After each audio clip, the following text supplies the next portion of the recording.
Growing up, the first thing that comes to mind is the tears on my mom's face. She was tormented by my dad's mother, my grandma. Back then, I didn't understand why this happened so often to Mom. I wondered, why is Grandma so mean to Mom? When Grandma passed away, I was relieved. Little did I know that history would repeat itself with me. But hey, I'm not a woman who just cries about it. I'm Chloe, a 37-year-old working at a mid-sized company. I've been dating Daniel, a coworker who's 2 years younger, for 2 years. Soon after he proposed, we discovered I was pregnant. We were overjoyed, as we had almost given up on the idea of having kids. Daniel was thrilled too. We decided to postpone the wedding and just get legally married for now. But things changed. Daniel's mom, Grace, who was happy about us dating and said, "An older woman is a great match," changed her tune. Nowadays, they call it a shotgun wedding, but let's not kid ourselves.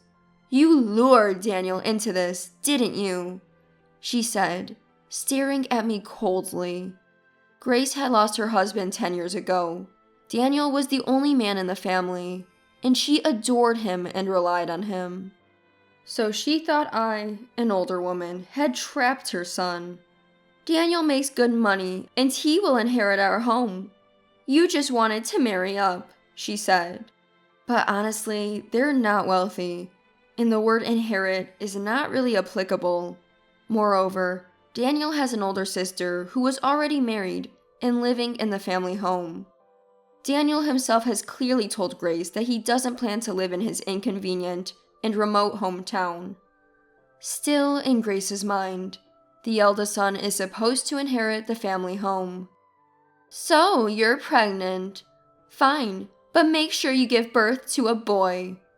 She pressured me again. In the prenatal tests, we learned we were having a boy, and Grace was overjoyed. But I had a bad feeling about it. Then, at 4 months, we discovered they were fraternal twins, one of each, a boy and a girl. This intensified my fears that Grace would favor one over the other.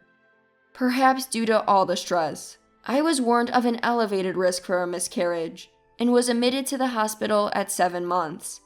That's when Grace chimed in again. "People these days are so weak.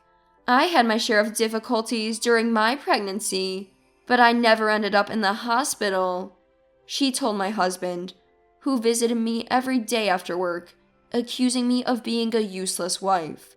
To make matters worse, she even began to doubt that the children were Daniel's. "You're 37 and pregnant, that's odd enough. Plus, you're at risk for a miscarriage. Those can't be Daniel's kids." She harassed me with her twisted logic. Even after the obstetrician explained that pregnancies and deliveries involving twins inherently come with more risks, Grace remained unconvinced. Eventually, I had a C-section to deliver the twins. And yes, Grace had something to say about that too. Once the anesthesia wore off and I was clearly in pain, she said, "A C-section is just the easy way out. They say moms who never endured the pain of labor can't truly love their kids.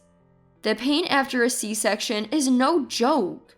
This time, a nurse intervened, telling Grace, "About 70% of moms with twins have C-sections, and it has nothing to do with the amount of love for their children." That shut her up. But apparently, she still complained to Daniel. Thankfully, Daniel told her off. "Don't pretend to know what Chloe is going through. You've never had twins. Stop insulting her," he said, and I was moved to tears. But even after we returned home, Grace's harassment didn't stop. Their house is about an hour's drive from ours. She would take a taxi over and then expect me to cover the fare. While I was busy caring for the twins, she would complain. "You can't even serve a drink to your mother-in-law. You're so incompetent." When both babies started crying at once, she'd say, "They're as noisy as you'd expect from your children." Always finding something to complain about. She has no idea just how hard it is to take care of twins. I was exhausted, running on fumes, and could barely stand on my feet.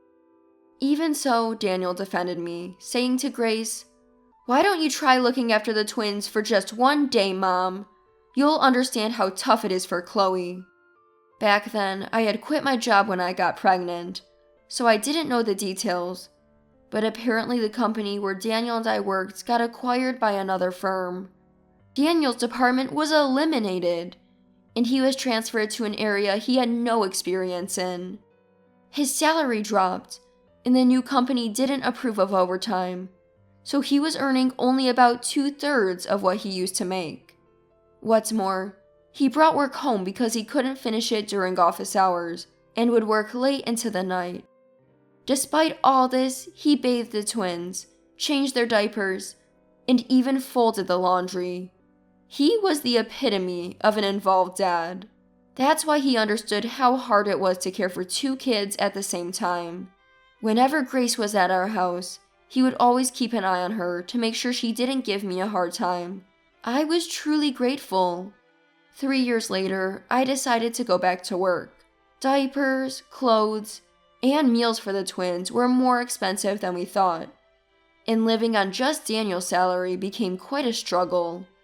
We took the twins to separate preschools. One was dropped off by me, and the other by Daniel, and I picked them up.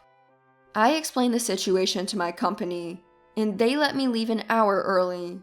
We were making it work.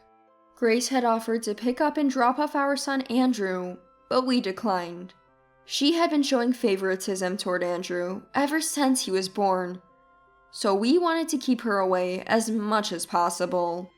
But there was no way to prevent her from showing up on weekends, taking a taxi to our house. She would arrive carrying bags full of toys, clothes, and treats for Andrew. When I tried to say, "Grace, it's nice that you buy things for Andrew, but please don't neglect our daughter Sophia," she would just ignore me and say, "Sophia looks just like you. She's not cute at all." The kids began to notice the difference in how Grace treated them. Andrew became clingy to Grace, while Sophia started hiding whenever she saw Grace. Once, Grace even took Andrew back to her house when Daniel and I weren't looking. To make matters worse, she told her daughter, Ava, that I was dumping Andrew's care onto her. Ava called us angrily, but it took Daniel explaining the situation to clear up the misunderstanding. But now Ava was upset, thinking Grace valued Daniel's family more because they had a son. The relationship became tense. The turning point in this ongoing feud between mother-in-law and daughter-in-law happened one weekend when the kids turned 5. At the time, I used to visit my parents' house on weekends. I'd get home around 8 p.m., and there was Grace, standing in the doorway, fuming. "So you leave your kids and go have fun on the weekend? You call yourself a daughter-in-law?" "I'm sorry. I had some things to take care of at my parents'. Daniel said he'd watch the kids," I replied, as I hurried to the kitchen and put a frozen hamburger patty in the microwave. "What time do you think it is? A hamburger now? You're gonna give us indigestion. And it's frozen. Could you be any lazier?" Grace yelled. "Actually, it's a homemade hamburger I'd frozen last Sunday. It's filled with veggies and just a little meat, so it's easy on the stomach. It's safe to eat at night." When I explained this, Grace hesitated for a moment, but then said, "Still, you're the wife. You should be able to serve fresh cooked meals to your husband. This is all happening because you're working." But we still can't make ends meet. With the kids growing up, more money will be needed for food, clothes, and education. Well, Daniel is earning well, isn't he? He works for a big corporation since his old company merged. His salary has to be good, she argued. In reality, his salary dropped. Daniel explained the reason to Grace.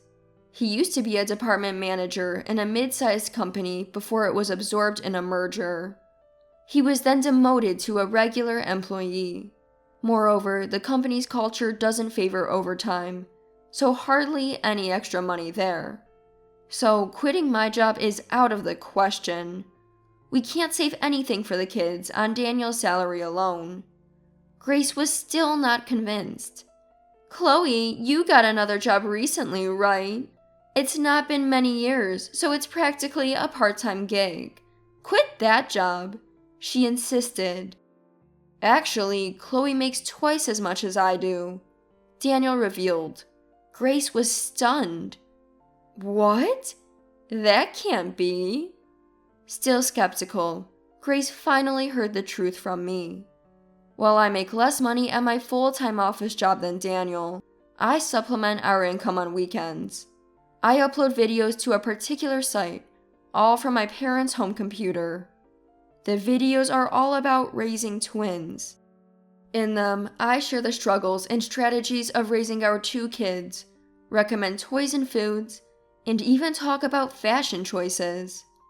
Originally, I was just sharing this information on social media, but people started reaching out and saying things like, "There isn't much info on raising twins. You've been a big help," or, "If you have any product recommendations, please share them." Daniel saw this and suggested that I try posting on a platform where we could monetize the content. The channel got great reviews, especially among expectant mothers of twins. Once I started responding to their questions via video, it became even more popular. After a while, baby product companies began reaching out. Now I get to dress the kids in their products and use them for feedback and video reviews. I only need a few hours on the weekend for this, and these days, I'm making around $3,000 to $4,000 per month. You're kidding, right? I've never seen you do anything like this. Grace didn't want to believe it, but the reason she's never seen me do this is because I work from my parents' house. I do it there to focus, away from the distractions at home. Sometimes I take the kids with me. My parents love to play with them.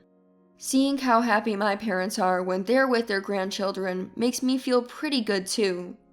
Now that Grace knows I actually make more than Daniel, she suddenly gets all sweet on me. Well, well, a capable hawk hides its talons, huh? You're the woman Daniel chose, after all. Grace is laying it on thick because she's not getting along with Daniel's family, the Avas. They're annoyed with her for constantly praising Andrew and buying things left and right. It turns out she's in a tough spot since the property is now under Daniel and Ava's name. She probably wanted to move in with us and figured pestering me would elevate her standing. Now she knows she has a lower standing in our household too. She's suddenly humble because she can't afford for Daniel and me to dislike her. But it's too late for her attitude adjustments. And recently, even Sophia has started to rebel against Grace. Just the other day, Grace made a comment about Sophia, saying, "Who needs a girl? They're just money pits. Wish I never had such a foolish granddaughter." Sophia retorted, "Well, that means you and your mom must be foolish too, since you're both women." Seeing the annoyed look on Grace's face, Daniel and I couldn't help but burst into laughter, thinking our daughter really told her off. There's no way we could ever live with Grace under the same roof. "I'm sorry, Grace, but I have no intention of living with someone who belittles and disrespects Sophia and me," I said.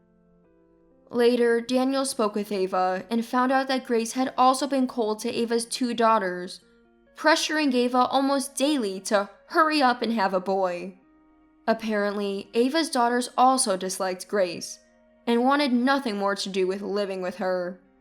In the end, Grace moves back to her parents' home, where her sister's family lives. But with her attitude, it seems she's disliked by everyone in that household. Ava told us she's been getting daily complaint calls from Grace, who pleaded to live together again. Eventually, Ava blocked her number. Poor Grace. As for us, we decided to move to my parents' home before our kids start elementary school.